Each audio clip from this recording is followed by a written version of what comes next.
नमस्कार दोस्तों, आप सभी का स्वागत है हमारे YouTube चैनल शिव किरण फार्मिंग में। यदि आप हमारे चैनल पर नए हैं तो हमारे चैनल को सब्सक्राइब करें और बेल आइकन ज़रूर दबाएं। आज हम बात करेंगे उड़द के दाल के बारे में। उड़द की दाल की खेती किस प्रकार की जानी चाहिए, चलिए एक नज़र इसके परिचय पर डालते हैं। यह खरीफ की फसल है और यह मार्च अप्रैल में बोई जाती है। यह भारत की महत्वपूर्ण दाल वाली फसल है।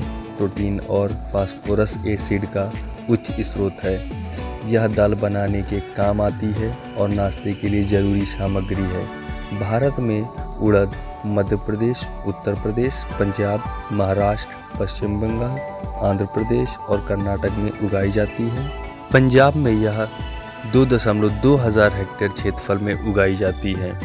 अब हम बात करेंगे इसके जलवायु की, तो इसका जलवायु तापमान 15 डिग्री से 30 डिग्री सेल्सियस होना चाहिए।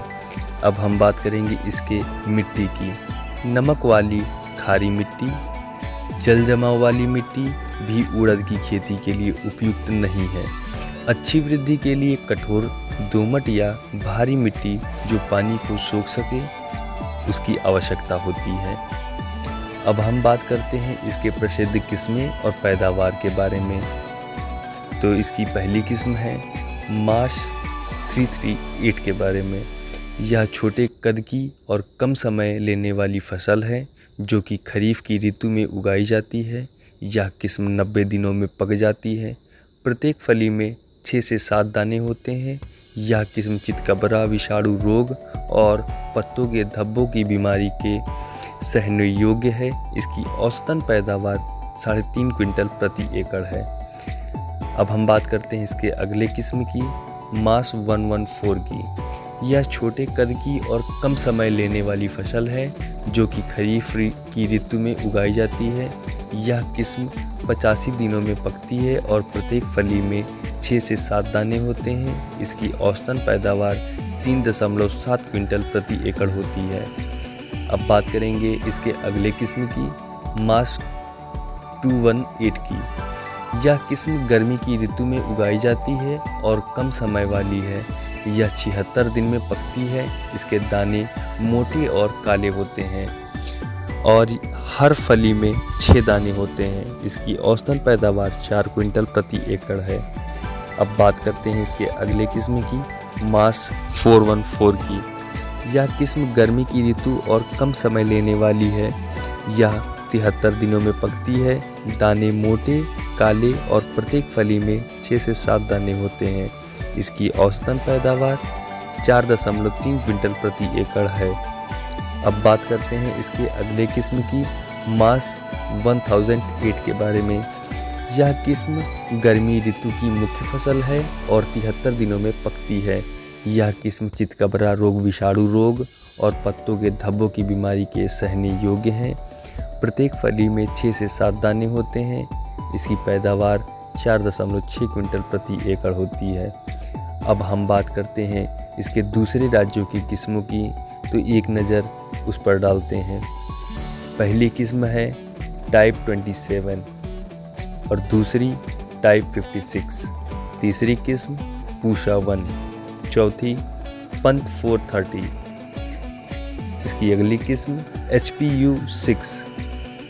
इसकी अगली किस्म T65। अगली किस्म LBG 22।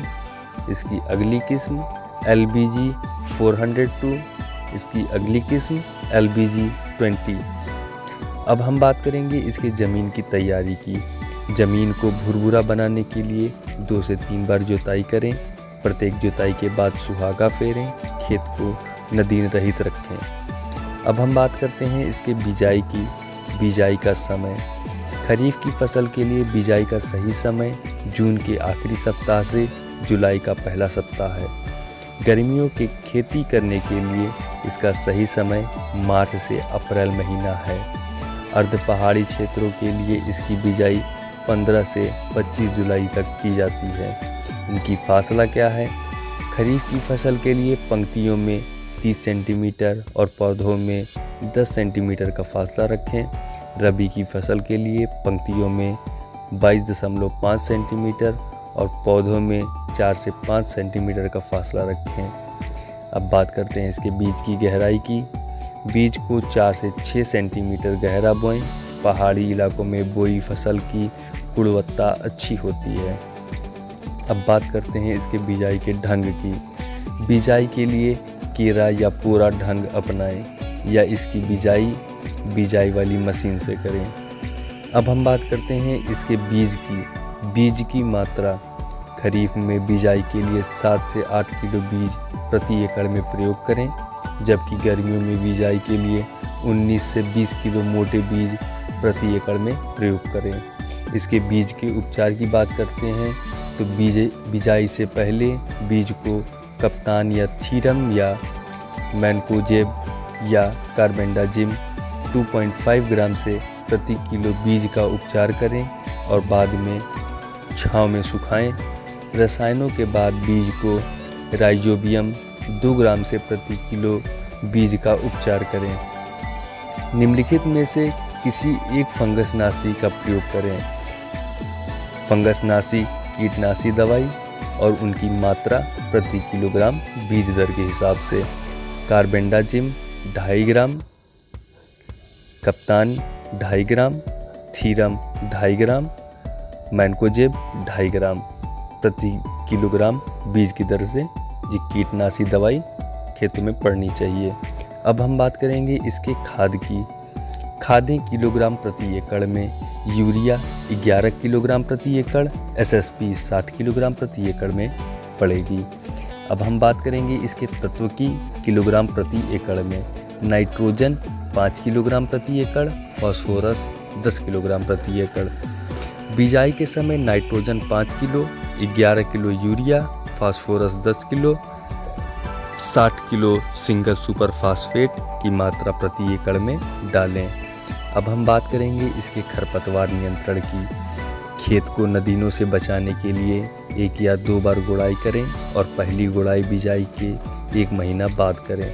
नदीनों के लिए बिजाई के 2 दिनों के अंदर पेंडिमेथालिन 1 लीटर प्रति एकड़ 100 से 200 लीटर पानी में डालकर स्प्रे करें।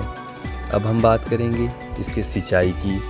उड़द को खरीफ की फसल के तौर पर उगाया जाता है। यदि ज़रूरत पड़े तो जलवायु के हालातों पर आधार पर सिंचाई करें इसकी। अब हम बात करेंगे इसके पौधों की देखभाल, उसमें लगने वाले हानिकारक कीट एवं बीमारियां और उनके रोकथाम के बारे में। पहला रोग है पीला चितकबरा रोग। यह विषाणु रोग सफ़ेद मक्खी के द्वारा फैलता है। पत्तों के ऊपर पीले और हरे रंग की धारियां पड़ जाती हैं और फलियां नहीं बनती। इस बीमारी के प्रतिरोधक किस्मों का प्रयोग करें। सफ़ेद मक्खी को रोकने के लिए थाइमेथोक्सम 40 ग्राम, ट्राइजोफास 300 मिलीलीटर प्रति एकड़ की स्प्रे करें और यदि ज़रूरत पड़े तो पहली स्प्रे के 10 दिनों के बाद दूसरी स्प्रे करें। अब हम बात करेंगे इसमें अगले लगने वाले रोग के बारे में। पत्तों पर धब्बे। इस बीमारी को रोकने के लिए बीज का कप्तान या थीरम से उपचार करें और सहने योग्य किस्मों का प्रयोग करें। यदि खेत में इसका नुकसान दिखे तो जिनेब 75 WP 400 ग्राम को प्रति एकड़ में स्प्रे करें और 10 दिनों के अंतराल पर 2 या 3 स्प्रे करें। अब हम बात करेंगे इसके अगले कीट की। रस चूसने वाले कीड़े, तेला, चेपा, सफ़ेद मक्खी। यदि इन कीटों द्वारा नुकसान दिखे तो मैथालियान 375 मिलीलीटर या डाइमेथोएट 250 मिलीलीटर या ऑक्सीडेमेटान मिथाइल 250 मिलीलीटर प्रति एकड़ में स्प्रे करें। सफ़ेद मक्खी के लिए थाइमेथोक्सम 40 ग्राम या ट्राइजोफास 600 मिलीलीटर प्रति एकड़ की स्प्रे करें। यदि ज़रूरत पड़े तो पहली स्प्रे के लिए 10 दिनों के बाद दूसरी स्प्रे करें। अब हम बात करेंगे इसमें अगले लगने वाले